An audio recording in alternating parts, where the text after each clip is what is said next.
The morning Yemi Adienko walked back into Seoul, she found out that Baek Sung-jin had kept a search alert on her name for 14 months. She did not find out from him. She found out from his assistant, a young woman named Park So-yeon who had been working for Sung-jin for 3 years and who had, apparently, spent 14 months watching the alert generate results and watching her employer read those results with the specific, private attention of a man who had given up the right to contact someone but had not yet found a way to give up the awareness of them. So-yeon told her this in the elevator of the Baek Industries tower on Yemi's second day back in Seoul, in the frank, slightly conspiratorial way of someone who has decided that the truth serves everyone better than the alternative. She said, "He has a search alert for your consulting firm. He reads every result. He's been doing it since January of last year." Then the elevator opened and So-yeon stepped out and left Yemi alone in the steel box with that information, descending 12 floors to the lobby with the specific physical sensation of a world rearranging itself around a fact she had not asked for and could not now unknow. 14 months. He had been following her professional existence through search results for 14 months. Not contacting her. She would have known. She had made herself findable by design, one of the small, deliberate acts of a woman who refuses to make herself invisible because someone else did something wrong. Findable, but not contacted. Present in his awareness, but not in his life, which was a distinction she was going to need some time to think about. She pressed the button for the lobby again. The elevator was already going to the lobby. She pressed it anyway. This is where the story begins. Not in the lobby and not in the elevator, and not even in the 14 months that came before. It begins further back, 14 months and 3 days, to be precise. In a boardroom on the 28th floor of the Baek Industries Tower, in a glass-walled room that she had sat in a dozen times in 9 months of contract work and that she had sat in that afternoon without knowing it was the last time, without knowing that what she was about to see would cause her to leave a city she had been building a life in and not return for over a year. She had not been supposed to be there. This was the thing she kept returning to in the months that followed, the detail that had the texture of irony without the grace. She had been in the wrong meeting. The board presentation had been scheduled for Conference Room C, and the Cultural Intelligence workshop she had been invited to observe had been moved to Conference Room D, and the rooms shared a glass wall, and from the wrong seat in the wrong room, she had had a direct sight line to the wrong thing. She had seen the slides. 18 months of her work, presented to a room full of people she did not know, under a heading that said Baek Industries West Africa Market Intelligence, Internal Research Division. Not her name. Not her firm. Not a footnote, not an acknowledgement, not the single, subordinate attribution that would have been inadequate, but at least honest. Nothing. Her methodology, her framework, her field research, and her cultural analysis, and the specific intellectual architecture that she had spent 3 years building before she ever came to Korea, all of it presented as if it had been generated inside the building by people who worked in the building which they had not, which she had. She had sat in Conference Room D for 45 minutes, watching this happen through a glass wall. She had not said anything. She had understood, with the cold, comprehensive clarity that sometimes arrives in moments of genuine shock, that saying anything in that room at that moment would be wrong. Wrong for the reason that it would allow her to be managed, and she was not going to be managed. She was going to leave, and she was going to do it in the specific, quiet way of someone who has decided that the room no longer deserves her presence, and she was going to do whatever came next from a position of her own choosing rather than from the reactive, destabilized position that confrontation in that moment would have produced. She had left. She had gone to her office. The small one, the temporary one, the one she had been given as a contractor rather than as an employee, which distinction she had now been made very aware of in the most expensive possible way. She had packed her personal items. She had done this with the systematic calm of someone who had packed and repacked enough times to know that the activity of packing was itself a form of thinking, a way of processing the enormity of a thing by organizing the small physical components of it. She had gone to the legal department. She had not called him. She had not gone to his office. She had not sent a message. She had understood in the practiced, self-protective way of a woman who has learned that her first instincts are usually correct and that the instinct in that moment was to leave before she was offered an explanation that she might accept before she had time to decide whether accepting it was in her own interest, that the right move was to go. The NDA had been waiting. She had read it carefully, all 4 pages, which she suspected put her in a minority among people who had signed it under similar circumstances, and had found in it a settlement figure that was significant, and an attribution clause that was invisible, and a silence clause that was total. She had signed it, not because she had been coerced, because she was 28 years old, and the settlement figure was real, and the alternative was a legal fight in a country that was not hers against a company with resources she could not match, and she was a practical woman. Her grandmother had told her, "Yemi, know the difference between a war you can win and a wall you cannot climb. Spend your energy on the war." She had gone to the airport. She had spent the next 14 months in Lagos and Accra and London. She had rebuilt. Not everything, not the specific, particular thing that her work in Seoul had cost her, the thing that was not professional and had no settlement figure attached to it. But she had rebuilt the professional part with the systematic, focused energy of someone who is running slightly hot with the contained fuel of a specific, located anger, and the work had been very good. Her methodology had been published in a peer-reviewed journal, fully attributed, her name, her framework, her years. It had been cited 47 times in the 14 months since publication. She had been invited to conferences. She had taken the conferences. She had come back to Seoul because the Nigerian-Korean Trade Consortium had offices here and a project that required her specific skills, and she was not going to let one man make a city unavailable to her. This was a matter of principle. She had several matters of principle. She kept them organized. She had not anticipated the search alert. She did not think about it again until she was sitting in the Insadong coffee shop that had been her particular place in the 3 years she'd spent in Seoul the first time. The one with the corner table and the menu that had not changed in a decade, and the owner who recognized her when she came through the door and said, without ceremony, "The ginger tea," which was either a remarkable memory or an indication of how regularly she had been there. She was sitting with her ginger tea and her laptop and the first day's materials from the consortium project when the door opened and Baek Sung-jin walked in. It was not fate.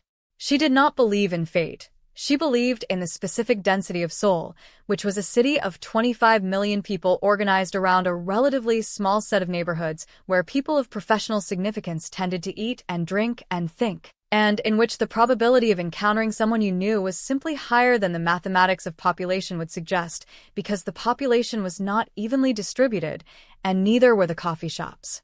He saw her before he reached the counter. She saw him see her. She watched his face do something that happened in the space of a single second and which she would analyze afterward with more care than it deserved.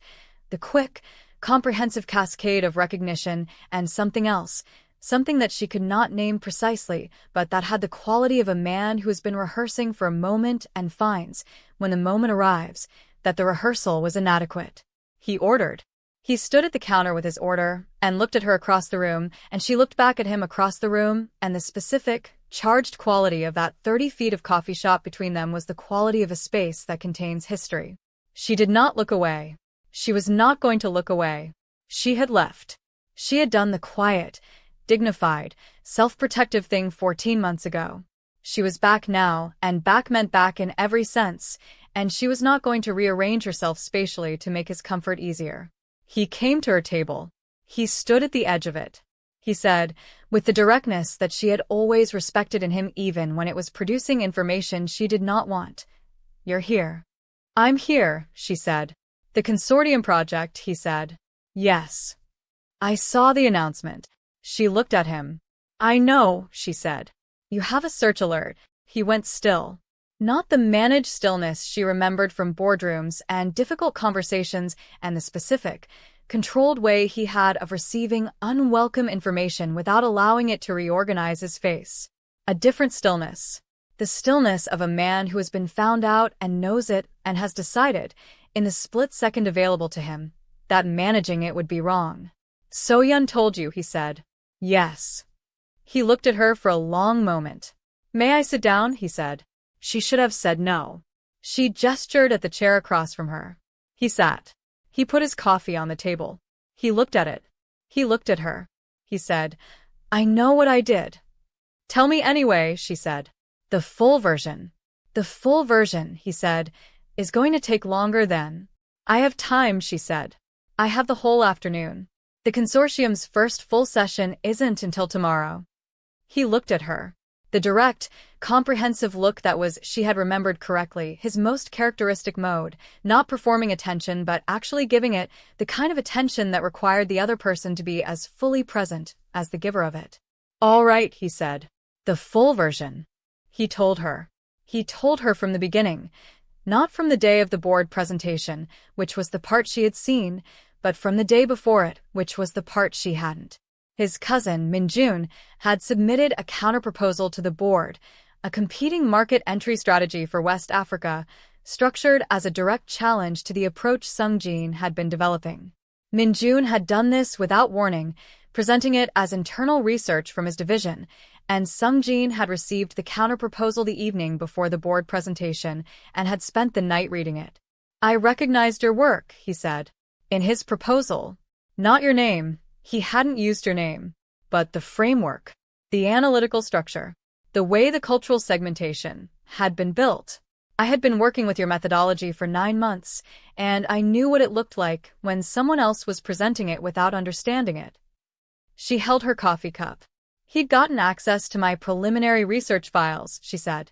"It was not a question. Someone in his division had," Sungjin said. "I found out how afterward. It doesn't matter now. What matters is what I did with what I found." He looked at the table. "I had 12 hours. The board presentation was at 2 the following afternoon.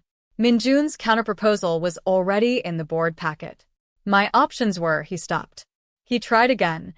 "I could present the original strategy with your full attribution and let the board comparison reveal that Minjun had taken your work without credit, which would have destroyed his credibility and potentially the credibility of the whole West Africa initiative in the crossfire.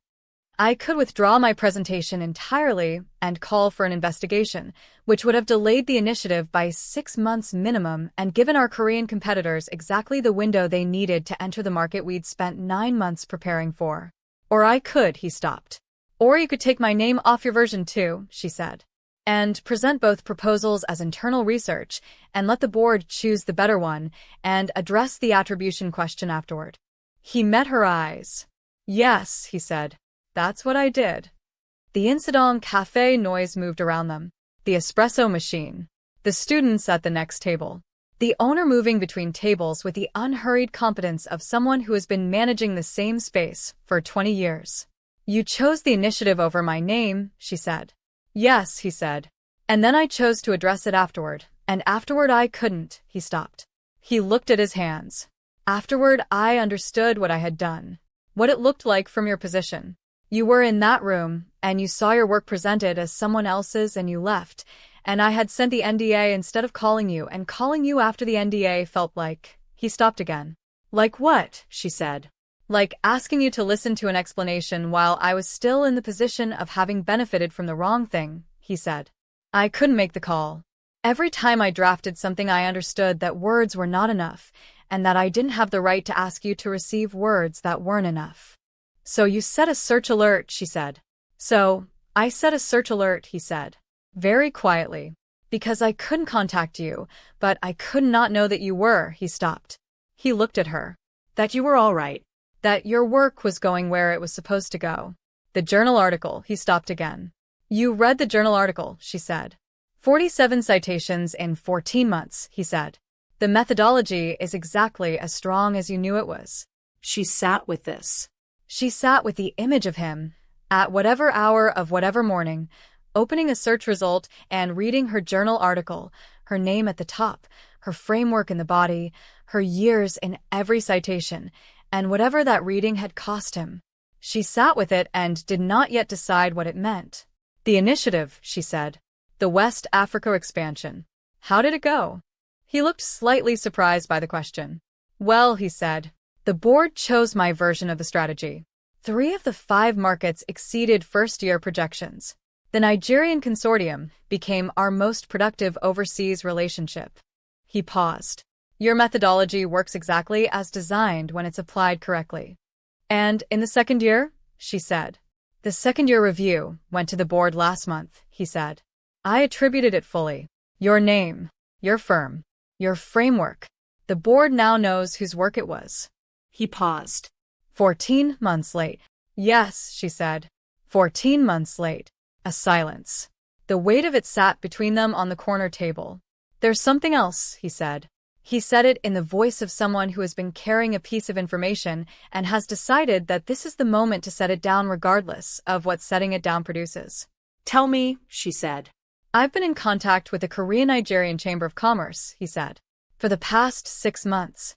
They're establishing a cultural intelligence research fund, a permanent grant for methodology development in emerging market contexts. I've been working with them on the structure." He looked at her. "I proposed your name for the inaugural fellowship. They contacted you last month." She went still. "The Sejong Fellowship," she said. "Yes." She had received the letter. She had read it 3 times and had been unable to identify how her name had come to their attention and had put it in a folder she had labeled, "Investigate." She had not yet investigated. "You arranged that," she said. "I proposed your name," he said. "The committee makes its own decisions. They wanted you because of the journal article and the conference presentations, not because of me. He stopped. "I wanted to make sure your name was in the room." She looked at him across the corner table. At this man who had done something wrong and had known it completely and had spent 14 months following the evidence of what she was becoming and making sure her name was in rooms she hadn't even known about. The anger was still there. It was a genuine, located anger, and it had not resolved, and she was not going to perform its resolution before it had actually happened. But underneath it, and not replacing it and not requiring it to move, something else. She thought about her grandmother, Mama Aginola, who had been alive until Yemi was 24 and who had said about betrayal specifically because Mama Aginola had very specific opinions about specific things. "Yemi, the question is not whether a person did wrong. People do wrong. The question is whether the person knows what they did was wrong, and whether they are trying to become someone who would do differently. Those are the only 2 questions. Everything else is noise." She thought about the search alert, about the journal article and the 47 citations, and the name on the second-year review, about the Sejong Fellowship and the name in the room. "The man at the East Pillar," she said. "Lee Bong-chul." He looked confused. "I'm sorry." She shook herself slightly. "Forgive me. Wrong story." She looked at him. "The morning after the board presentation, when I had already gone. What did you do?" He was quiet for a moment. "I went to your office," he said, "at 7 in the morning, before anyone else was in the building. I sat at your desk for," he paused. He looked at the table. "For about an hour. I thought about calling you. I understood that calling you was wrong. I understood that the NDA was wrong. I understood that everything I had done was wrong in a way that did not have an obvious remedy, and I sat at your desk for an hour, and then I went to my office and I worked, because working was the only thing I knew how to do when I didn't know what else to do." She held her coffee. It had gone cold. She had not noticed it going cold. "Why didn't you fight Minjun?" she said. "Formally. Report what he did." "Because I had already used your work without your name," he said. "I was not in the position to report someone else for doing the same thing in a more blatant way. I had spent my standing on the wrong decision." He paused. "Minjun left the company 4 months ago. The formal investigation, which I did eventually request, produced sufficient grounds. He left on his own terms, but he left." She had not known that. He left. Yes. She sat with this new piece of the picture. Minjun gone. The second-year review, with her name. The Sejong Fellowship. The search alert. The hour at her desk at 7 in the morning when the building was empty. "Sungjin," she said. He looked at her. The direct, comprehensive look. "Say it plainly," she said. "Whatever you came in here to say. Not the managed version. The plain thing." He looked at her for a long moment. She watched him assemble himself, not the way a person assembles a performance, but the way a person assembles the specific courage required to say the true thing to the person it will most affect. "I have loved you," he said, "since the 3rd week of our professional relationship. I have been afraid of it since the 4th. I made a decision under pressure that treated your work as instrumental, which is the worst thing you can do to a person whose mind is the thing you most." He stopped. He found the word. "Admire." He looked at the table. "And I've spent 14 months trying to be someone who would have made a different decision, and I'm not certain I've succeeded, and I'm not certain I have the right to be asking you for anything, and I'm asking anyway because," he looked up, "because the plain thing is, I love you. And the plain thing is, I'm sorry. And the plain thing is, I want to do this right, if you'll give me the chance to do this right. The cafe noise was all around them and the ginger tea was cold, and through the window the Seoul afternoon was the specific pale gold of October, and somewhere in the distance a delivery motorbike was doing what delivery motorbikes in Seoul do, which is exist loudly and without apology. She looked at him. She thought about Mama Aginola's 2 questions. The person knows what they did was wrong. Yes, completely, without qualification. The person is trying to become someone who would do differently. 14 months, a search alert, a second-year review with her name on it, a fellowship proposal, an hour at her empty desk at 7 in the morning. She thought about the plain thing. I'm not forgiving you today, she said. I know, he said. I'm not forgiving you either, she said. I'm sitting here. I'm letting you say the plain thing. That's what I have for today. He nodded. Once. The nod of someone who has been given less than they wanted, and more than they expected. The consortium project, she said. It runs for 3 months. Yes, he said. I'll be in Seoul for 3 months, she said. Yes, he said again. She looked at him. Buy me another tea, she said. And tell me about the West Africa expansion. The version you didn't send to the board. The one that had my name on it. Something crossed his face. Not quite a smile, the components of one. The specific expression of a man who has been handed an unexpected gift and is still calibrating whether he is allowed to receive it. He got up. He went to the counter. He ordered 2 teas. He came back. He sat down. He told her about the expansion. The full version, the real version, the one where her name was on every slide and her methodology was cited on every page, and the work was the work she had done, intact, exactly as she had built it. She listened. She listened with the quality of attention that the work deserved, which was the same quality of attention she had always given to her own work, and she felt, underneath the still-present anger, the specific satisfaction of hearing her work described correctly. Completely. With the care and accuracy of someone who had understood it. They stayed in the cafe for 2 hours. When she left, she said, "Same time tomorrow?" He looked at her. Yes, he said. I'll be here. She walked out into the Seoul afternoon. She did not look back. Behind her she heard him, through the window, order something else, which meant he was staying in the cafe after she had left, which she filed under data point, to be interpreted later. She walked. The Seoul October was cool and specific, and the city was doing what it always did, which was everything at once, which was the thing she had missed about it in 14 months of not being here. She walked, and she thought about 14 months and a search alert and the plain thing, and what it meant to sit at a corner table with someone who had done wrong and say, "I'm sitting here."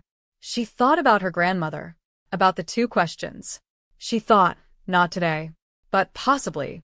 The days that followed had the specific quality of a thing that is happening cautiously and knows it is happening cautiously and is willing to proceed anyway. She came to the cafe on Tuesday. He was already there.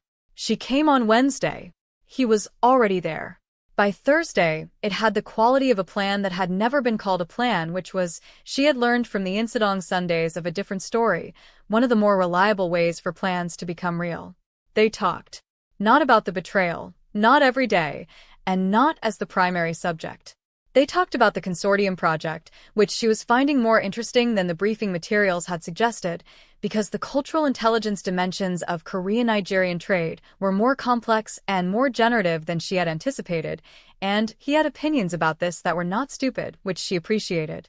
She had spent 14 months in rooms where her opinions were the most sophisticated in the room, and it was, she admitted this to herself without dramatic qualification, not unpleasant to be in a room with someone who could push back. He pushed back well. Not combatively, not the performed opposition of someone who thinks disagreement is the same as engagement. He pushed back specifically with the evidence of someone who had read the primary materials and had thought about them, and she found herself, more than once, in the middle of a conversation that was genuinely changing the way she thought about something, which was the rarest and most valuable thing another person could do for her intellectually. On the Friday of the first week she said, without preamble, "Tell me about the morning you sat at my desk." He looked up from his coffee. "What do you want to know?" "What you were thinking," she said. "The hour." "What you were thinking for an hour." He looked at the table. She watched him decide to answer honestly rather than strategically, which was a visible process in him. The brief, internal negotiation between self-protection and truth. I was thinking, he said slowly, about the first time I understood that what you were doing was different from what other consultants did. You were in a briefing session the third week, the Lagos partnership briefing. A senior partner made an assumption about Nigerian business culture that was, he paused, incorrect. Confidently, and completely incorrect.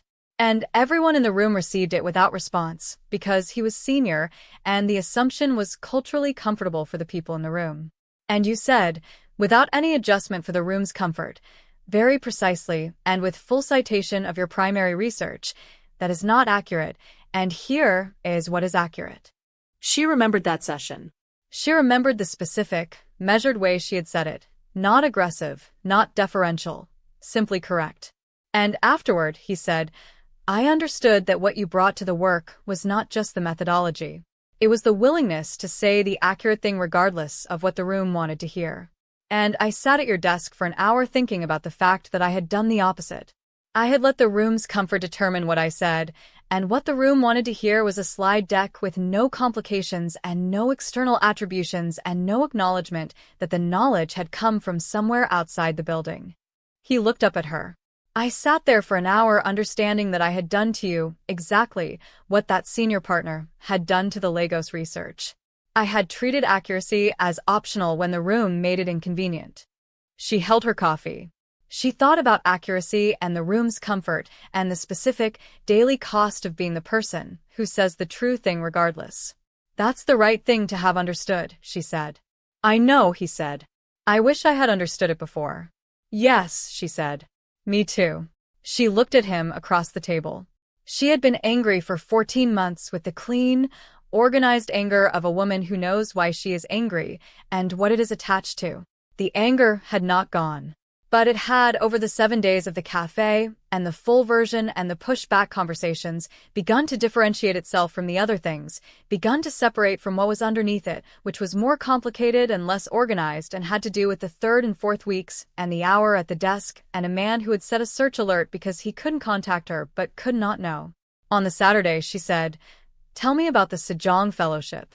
The full version of how that happened. He told her. He had been approached by the Chamber of Commerce 8 months after she left.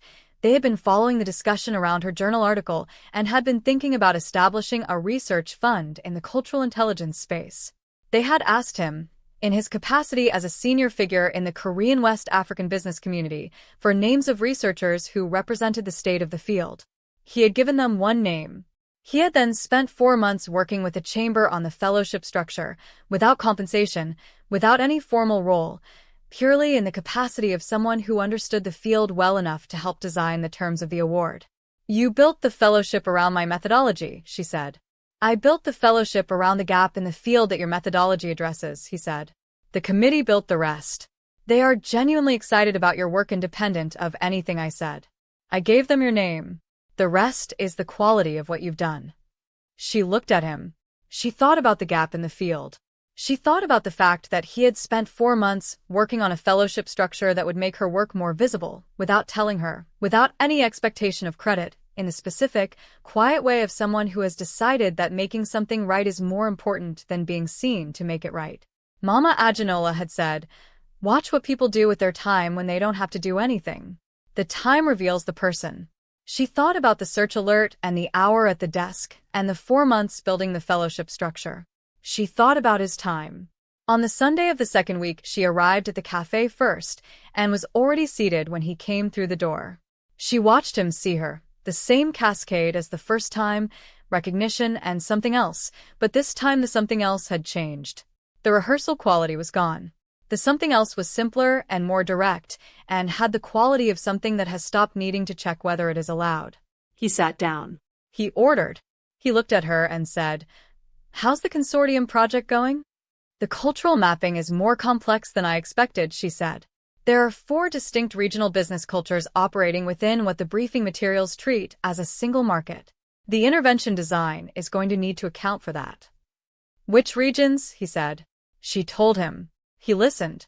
He asked questions. She answered. He asked better questions. She answered those and found, in the answering, 3 things she had not yet fully articulated about the cultural segmentation that became clearer in the articulating. "You just figured something out," he said. "While you were explaining it." "Yes," she said. "Does that happen often?"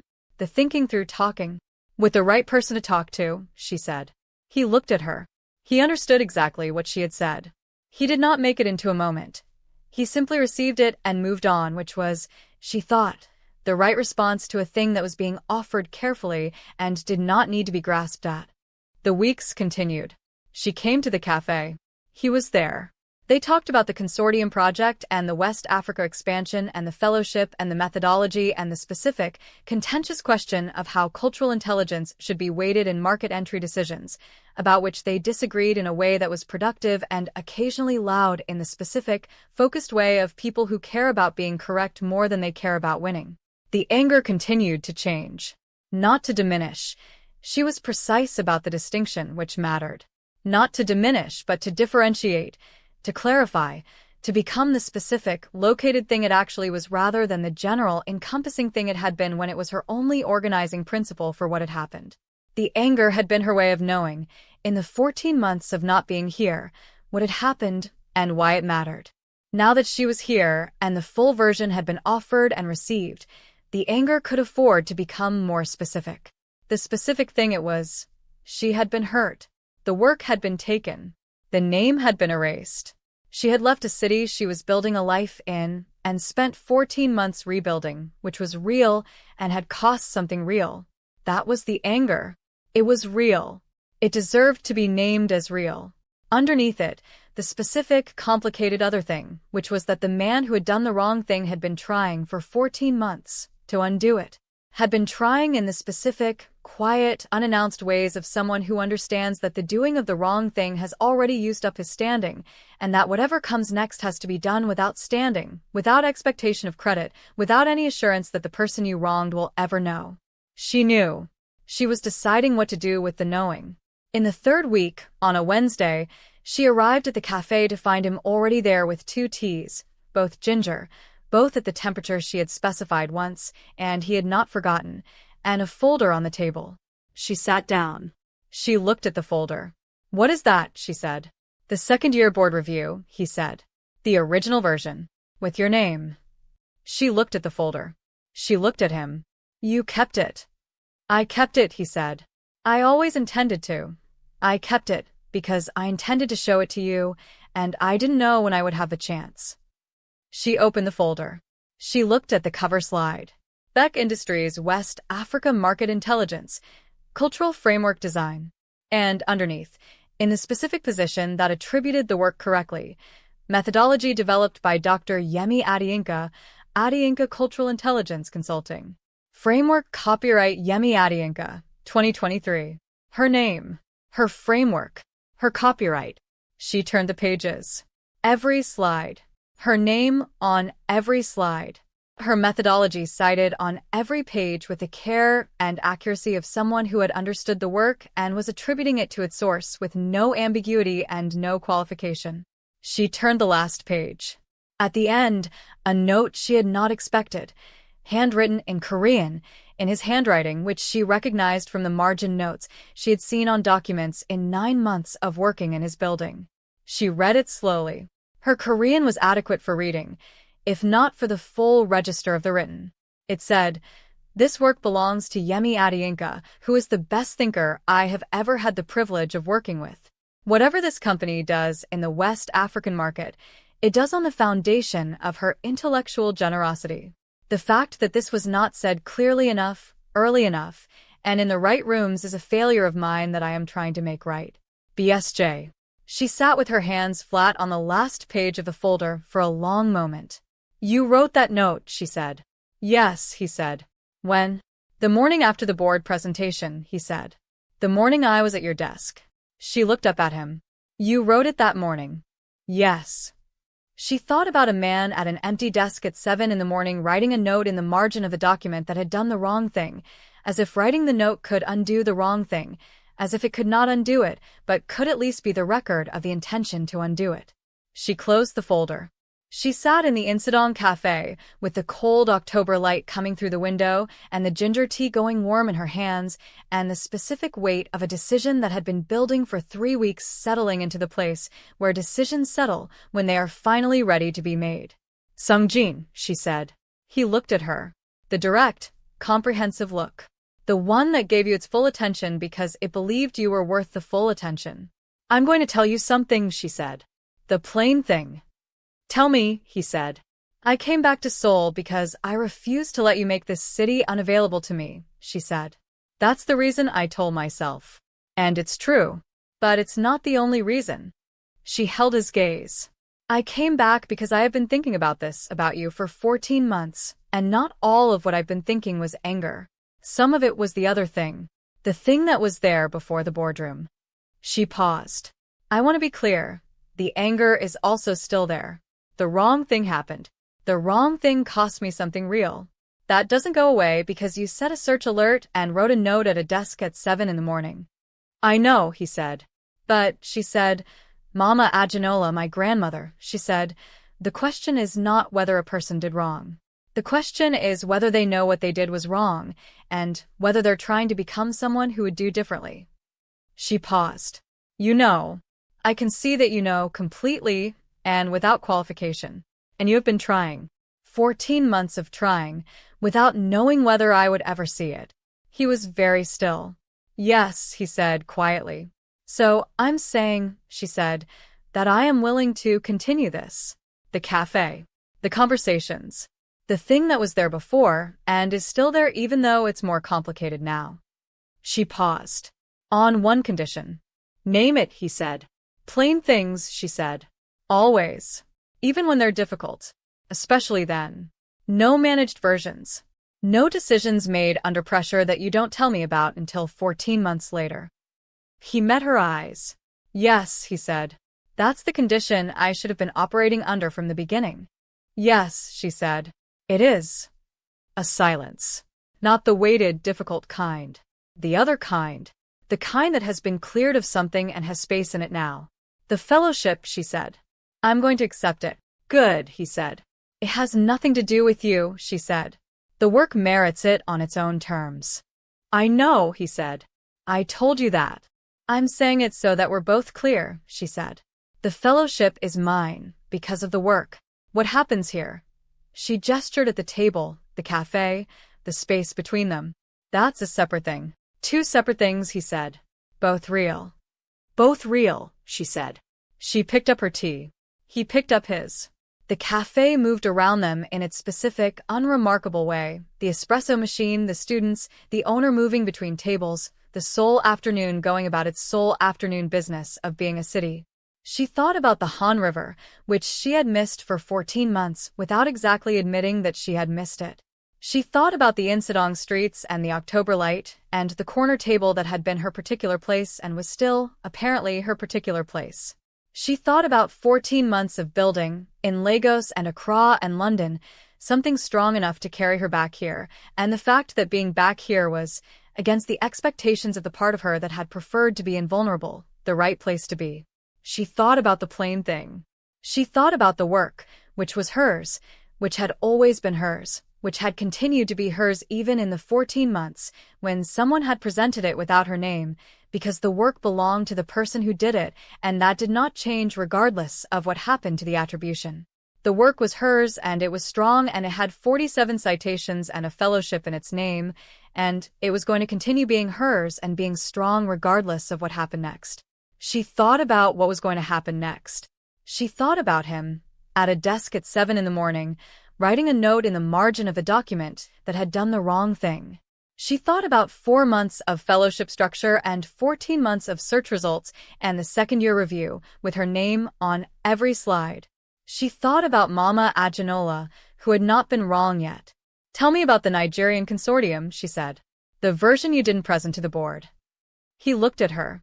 The components of the smile again. More decided this time. More willing to arrive. He told her. He told her about the consortium in the specific, full version of someone who has waited a long time to tell the story correctly and has now been given the opportunity and is not going to waste it. She listened. She asked questions. He answered. She asked better questions. He answered those. They stayed until the cafe closed. When the owner began stacking chairs at the tables around them, they looked up from the conversation with the specific, slightly disoriented quality of people who have been inside something and are only now registering the world around the outside of it. The third week brought the crisis. She had not expected a crisis. She had been building, carefully, and with full awareness of what she was building, something that required patience and the specific, daily practice of plain things, and the willingness to let the forgiveness arrive in its own time rather than on a schedule. She had been building it with confidence, which was perhaps the thing that made the crisis, when it arrived, feel more disorienting than it should have. It arrived on a Thursday in the form of a phone call she took at 7:14 a.m. in her hotel room before the cafe. The number was a Korean number she did not recognize. She answered because she was in Seoul on professional business, and answering unknown Korean numbers was part of the arithmetic of being in Seoul on professional business. The voice on the other end was male, middle-aged, precise in the specific way of someone who has prepared what they are about to say. He identified himself as a journalist from a major Korean financial news outlet. He said he was writing a story about Beck Industries' West Africa expansion strategy.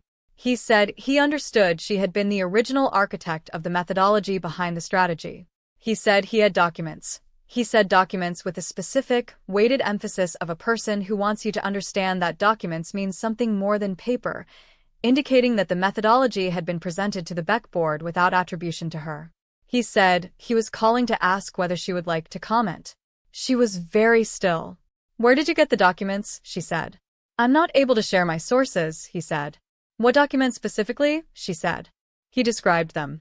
They were, from his description, internal Beck Industries board documents, the original presentation, and the second-year review. Both versions. The one without her name, and the one with it. "The second-year review has my name on it," she said. "Yes," he said.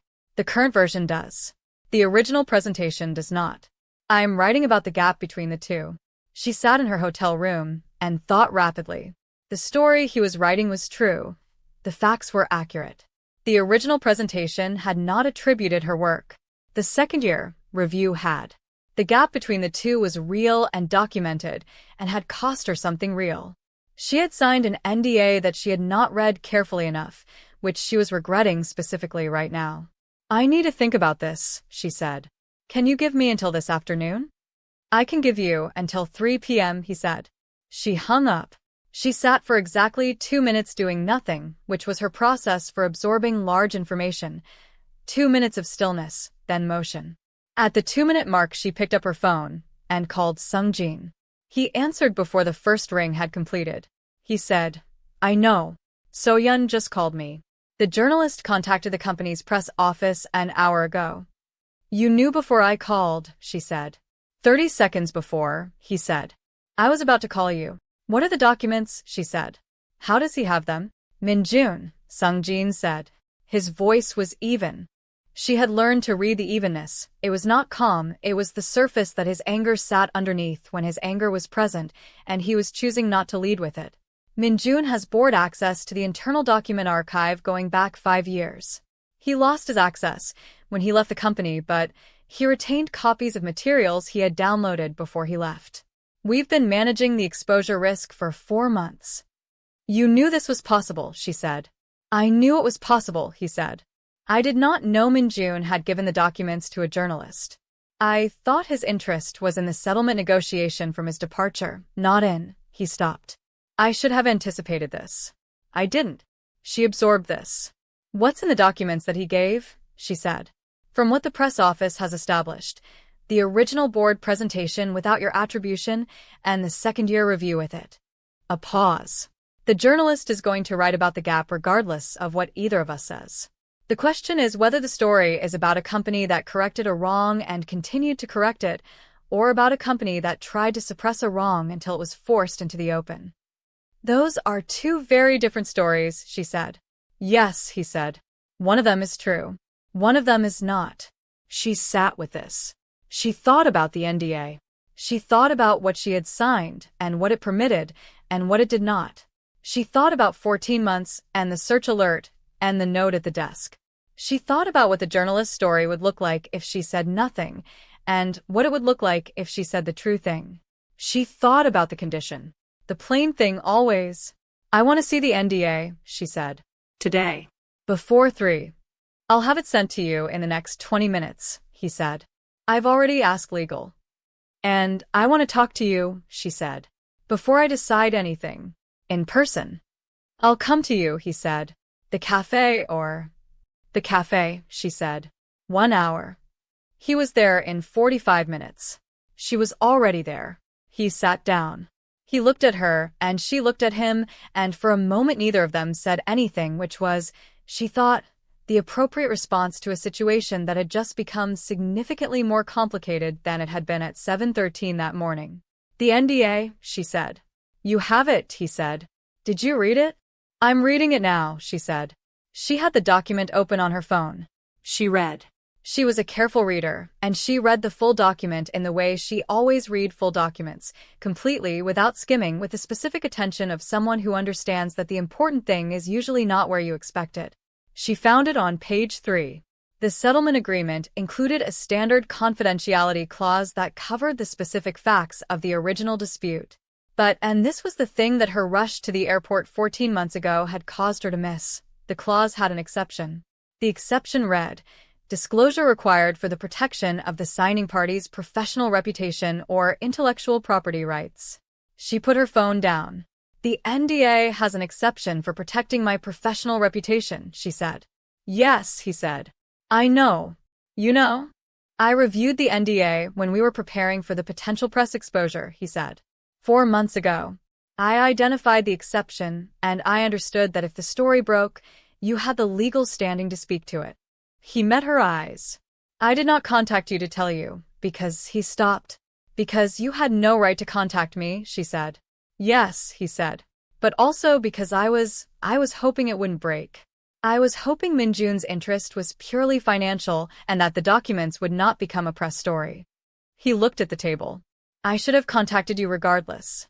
I should have told you the risk existed and let you make your own decision about what to do with the information. I managed it instead of telling you. He looked up. I am aware of the irony. She looked at him. She thought about what he had just said, the plain version of another wrong decision, delivered without waiting for her to find it herself. Different from 14 months ago. Different in the specific way that mattered. You're telling me now, she said. Yes, he said. Immediately. She held his gaze. That's the condition working, she said. Yes, he said. That's the condition working. She sat back. She thought about the journalist and the story and the 2 versions of it. She thought about the NDA exception and what she was legally permitted to say. She thought about the plain thing. I'm going to speak to the journalist, she said. I'm going to tell him the true version. The original presentation did not attribute my work. The second-year review did. Both of those facts are accurate. The reason the second-year review attributed it, the 14 months between them, the search alert, the fellowship, the note, that is also part of the true version. He was watching her. You're going to tell the full version, he said. Yes, she said. I'm going to tell the full version because the full version is more accurate and more complete and more useful to anyone trying to understand what actually happened. She paused. It is also more fair to you than the version that stops at the original presentation. And she stopped. She found the word. I am interested in being fair to you, even though you made a wrong decision, because you have been trying to become someone who would do differently, and that trying deserves to be part of the record. He was very still for a moment. Then, you don't have to do that. I know, she said. I'm doing it because it's accurate, not as a favor. She looked at him. I want to be clear about that. This is not forgiveness. This is accuracy. I know the difference, he said. Good, she said. She called the journalist at 2:15. She told him the full version. She told it plainly, without editorializing, with the specific care of someone who understands that the story being told about her work is itself a form of work and deserves the same rigor she brought to the work itself. She told him that the original presentation had not attributed her methodology, which was wrong. She told him that the second-year review had, which was the correction. She told him that between the original presentation and the correction there had been 14 months of effort by Baek Sung-jin to make the record accurate, and that she was in a position to confirm this from her own knowledge of the situation. The journalist listened. He asked questions. She answered them. The questions were good. He was a good journalist, which was its own complication because good journalists asked the questions that revealed the texture of a thing rather than just its surface. When he asked whether she had a professional relationship with Baek Sung-jin currently, she said, "I have a relationship with Baek Sung-jin that I am not going to characterize for this article. What I can tell you is that the relationship is not in conflict with the accuracy of what I have just told you." He published the story 2 days later. It was fair. It was accurate. It did not editorialize. It told the gap between the two presentations, and it told the correction, and it told, in her words, the 14 months of effort that had happened between them. It was not a comfortable story for Baek Industries, but it was the true one, and she had understood when she made the call that comfortable was not the standard. Sung-jin texted her when the story went live. He said, "Thank you for the full version." She texted back, "It was the accurate version. There's a difference." He texted back, "I know. Thank you for both." She put her phone down. She went back to the consortium project's reweighted regional analysis. The work was good. The reweighting had clarified the cultural segmentation in exactly the way she had predicted, and the findings were stronger and more defensible for it. She thought about accuracy and the plain thing, and the full version, and the difference between forgiveness and fairness. She thought about the condition. She called her mother that night. She had not told her mother she was going back to Seoul. She had told her mother she was going to Seoul, without the back, without the weight of the back, presenting it as a new contract in a city she had worked in before rather than a return to a city she had left in a particular way for particular reasons. Her mother was a perceptive woman and had probably understood more than Yemi had said, but her mother was also the specific kind of perceptive that knew when not to press. Now, sitting in the hotel room that was adequate without being home, with the Seoul night visible through the window, she called. Her mother answered on the second ring. Her mother always answered on the second ring, which Yemi had once timed across 17 calls and confirmed was genuinely consistent. She had asked about it, and her mother had said, "The first ring is for deciding whether to answer. The second ring is for the answer," which was, she had thought at the time, and continued to think, an extremely complete philosophy of decision-making. "You saw him," her mother said, before Yemi had said anything beyond hello. "I saw him," she said. And I let him tell me the full version," she said. A pause. Her mother was from a Badon and had the Badon woman's specific relationship with information, receiving it completely before responding to it, turning it over, checking its weight. "The full version being what?" her mother said. She told her. She told her about the counterproposal and the 12 hours and the decision under pressure and the NDA and the hour at the desk and the search alert and the second-year review and the fellowship and the note in the margin. Her mother was quiet for a long time. "Mama," she said. "I'm thinking," her mother said. She waited. Outside the window, a siren moved across the city and faded, which was the sound Seoul made to say, "Something happened. It is being addressed. Continue." "Your grandmother," her mother said finally, "used to say that the difference between a mistake and a character is repetition. One wrong decision, even a significant one, is a mistake. The same wrong decision made again is character." She paused. "He did not make it again." "No," she said. "He didn't.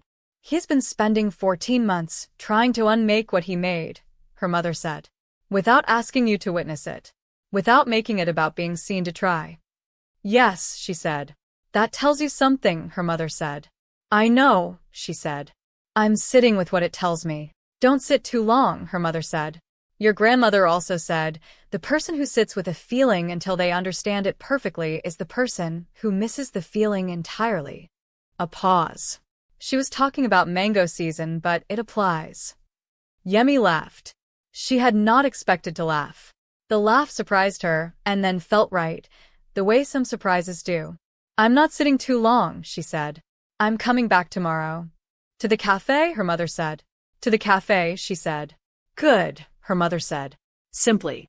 with the specific, direct satisfaction of a woman who has raised a daughter to be both principled and practical and is pleased when she sees the two operating together. She hung up. She sat with the soul night. She thought about mango season and the feeling you miss if you sit too long, and the second ring that is for the answer. She thought about the plain thing. She opened her laptop. She opened the fellowship acceptance email that had been sitting in her drafts for 6 days, half written, not sent. She read it. She added a paragraph. Clear, professional, the specific warmth of someone who is genuinely honored without being performatively grateful. She sent it. She closed the laptop. She looked at the city. She thought, tomorrow. The second week had a different texture from the first. In the first week, they had been two people at a corner table in a coffee shop, navigating the specific, careful geography of a thing that had been broken and was being reassembled in the full awareness that reassembly and the original were not the same object. The second week was something else, something that had taken the geography of the first week and found, inside it, more room than expected. She brought him a problem on the Tuesday. Not a personal problem, a methodological one, a genuine intellectual snag in the consortium project's cultural mapping that she had been working around and had not found a clean path through. I didn't know how to become someone who operated that way. I understood that you were, and that I was not. And then the boardroom happened and I understood that I was still not, and I understood it completely, and I could not undo it. She sat with this. She sat with the image of him in the conference room for 15 minutes after everyone had left, trying to understand what had just happened to him. You're becoming someone who operates that way, she said. I'm trying, he said. The trying is visible, she said. For what it's worth. It's worth a great deal, he said. They sat with that. The cafe moved around them. The ginger tea was warm. She gathered her things. He gathered his. They walked out into the soul evening together, not holding hands, not yet, but in the specific proximity of people who have decided that the distance between them has been for long enough, longer than it needed to be. The city was doing its evening thing. The specific, luminous density of soul at the end of a working day. The packed streets, the street food smells, the sound of a place that does not stop for small things or large ones. Same time tomorrow, she said. He looked at her. The direct, comprehensive look. Same time tomorrow, he said. She walked. He walked beside her for the 2 blocks to the junction where their directions diverged. At the junction, she stopped. She looked at the city. She thought about the Han River and the 14 months and the note at the desk and the search alert and the thing that was there before and was still there even though it was more complicated now. She thought about the plain thing. She turned. She looked at him. She said, I have loved you back. Since, I'm not sure since when. Since the first month, possibly. Before the boardroom. And I have been angry about that for 14 months. Because loving someone who has done wrong makes the wrong harder to organize, and I like my feelings organized. She paused. I'm telling you because, plain things, always. He looked at her. She watched his face do the thing it had not done in the 2 weeks of the cafe, fully, completely, without any management, resolve into the underneath expression. The one that was simply there. Yemi, he said. I know, she said. I'm not forgiving you at this junction on a Wednesday evening. I want to be clear about that. I know, he said. But I'm telling you the plain thing, she said. Because that's the condition. Yes, he said. Thank you for telling me. She nodded. She turned. She walked toward her apartment through the soul evening. She did not look back for the first block, and then she did, at the second block, and he was still standing at the junction watching her walk. She looked at him for a moment, across the distance. He raised his hand. Not a wave, something quieter. An acknowledgement. She turned back and walked on. The city moved around her. The October light was gone, and the soul night was beginning its own business, and somewhere ahead of her the Han River was doing what it always did, which was moving in the direction it had chosen long before anyone was watching. She thought about what came next, which was 3 months of the consortium and a fellowship with her name on it, and a corner table in Insadong, and the plain thing, always. She thought about Mama Aginola, who had been right about most things. She thought about the Han River, which had been there for 14 months and had been waiting, as rivers do, without any urgency about the waiting. She walked. The city continued. This was not the end of the wrong thing, and it was not the beginning of the forgiveness. It was something more specific and more livable than either of those. It was the moment when a woman who had been away for 14 months and had come back on principle decided, in the full possession of her own plain things, to stay. Subscribe and turn on notifications. The next chapter is where the forgiveness arrives, and it arrives differently than you think.